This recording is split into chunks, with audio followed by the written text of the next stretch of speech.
Morning guys. আজি এটা বেলেগ এটা টপিকত মই আহিছোঁ। মৰ্ণিঙত মই ফেচবুকটো যেতিয়া অন কৰি আছিলোঁ তেতিয়া দেলহিৰ কেছ এটা মোৰ দেখা পালোঁ। মই দেলহি কেছটোত মাইকী মানুহ ছোৱালী 3গৰাকীক দেলহিৰ মাইকী মানুহ এগৰাকী কাজিয়া আৰু কথা এটা মোৰ ভাল নালাগিল। কুৱেশ্যন কেইটামান থাকিল, আপোনালোকে আনচাৰ দিব। মই হিন্দীত ক'ম, কাৰণ এই বস্তুখিনি মানুহে জানিব লাগিব। সন্মান কব মিলেগা, মোৰ প্ৰথম কুৱেশ্যন। নৰ্থ ইষ্টে সন্মান কেতিয়া পাব?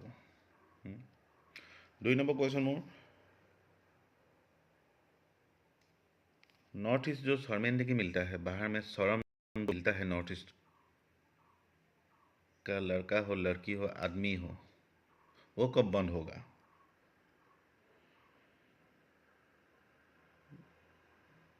मैं एक आसामीज लड़का हूँ, मेरा बदन में नहीं लगना चाहिए था बात तो, क्योंकि मेरे साथ नहीं हुआ है ना, आसाम का किसी के साथ नहीं हुआ है, लेकिन अरुणाचल का लड़की लोग के साथ हुआ है, नॉर्थ के साथ हुआ है, सेम बात है, मेरा बदन पे लगेगा।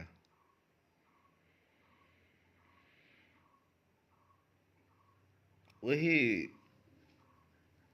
एक औरत बोल रहा है जो 35 ईयर्स में हम लोग का ओल्ड हो जाता है, माने एजेड हो जाता है हम लोग, क्योंकि हम लोग ड्रग्स लेता है। हम लोग का आइडेंटिटी यही है क्या? आइडेंटिटी मेरा ख्याल से ये नहीं है। हम लोग का आइडेंटिटी ड्रग्स खोरे क्या? हम लोग क्या बोलता है, एलिगेंस लगाता है हम लोग का ऊपर। ये अच्छा बात नहीं है, इसलिए वीडियो बनाया है। तो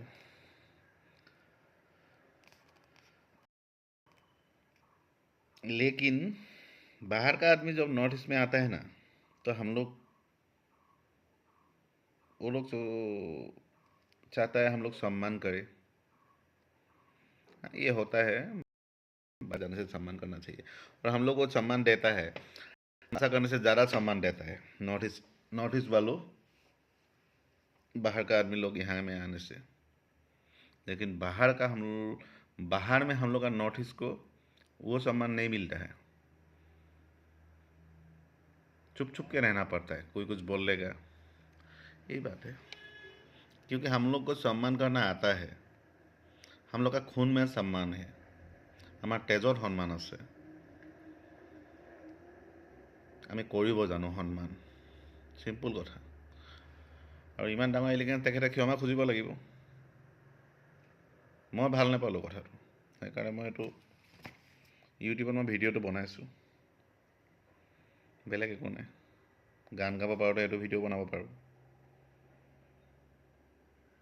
আজি অৰুণাচলৰ মানুহৰ লগত কৰিছোঁ, কাইলৈ অসমৰ মানুহ কিমান হৈ থাকে, অসমৰ মানুহৰ লগতো হৈ থাকে। কিছুমানে কয়, কিছুমানে নকয়। এতিয়া মিডিয়াৰ চকুত আহিল, কথাটো ভাইৰেল হৈ গ'ল, সেইকাৰণে আমি গম পালোঁ বাহিৰত কেনেকুৱা ব্যৱহাৰ কৰে। বাহিৰত বেয়া ব্যৱহাৰ কৰে। মই যেতিয়া বাহিৰত গৈছিলোঁ, সৰুতে মই ইমান বাহিৰত যোৱা নাই, কৰ্ণাল গৈছিলোঁ। কৰ্ণাল ফালে আমাৰ ইয়াত জংঘল বুলি ভাবে। মই তেতিয়া ভাবিছিলোঁ আমিতো তাত বহুত শান্তিত থাকোঁ, বহুত মানুহ আছে তাত শান্তিত থাকে, বাহিৰাগত মানুহ বহুত আছে, অনা অসমীয়া মানুহ বহুত আছে, শান্তিত থাকে। কিন্তু কথাটো হ'ল, মানুহৰ ধাৰণাটো সলনি হ'ব লাগিব। এতিয়া সিহঁতি সলনি নকৰে। গোটেই আমাক ড্ৰাগছ এডিক্ট বুলি কৈ দিলে নৰ্থ ইষ্টৰ। ভাবক ব্ৰেইনত কি লৈ আছে তেন্তে। আমি ইয়াত সন্মান দিব লাগে, আমি খিলঞ্জীয়া মানুহবোৰ ভাল কাৰণে আমি সন্মান দি থাকোঁ। ভাবক কি পৰিচয়, আমাৰ পৰিচয় কি আচলতে? নৰ্থ ইষ্টখনৰ পৰিচয় কি?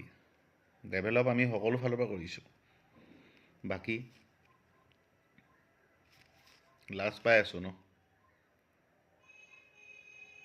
ভাল নালাগে লাজ পালে। মই ড্ৰাগছ খোৱা নাই কেতিয়াও, মোৰ সেইকাৰণে লাগিছে গাত। সকলোতো চোৰ নহয় ন, সেইকাৰণে চোৰ বুলি কোৱাৰ আগতে 100 বাৰ ভাবি ল'ব লাগে। কিবা ভুল মুখৰ পৰা ওলোৱাৰ আগতে 100 বাৰ ভাবি চিন্তি ক'ব লাগে কিবা কথা এটা কোৱাৰ আগত। ধন্যবাদ। জয় অসম, জয় নৰ্থ ইষ্ট।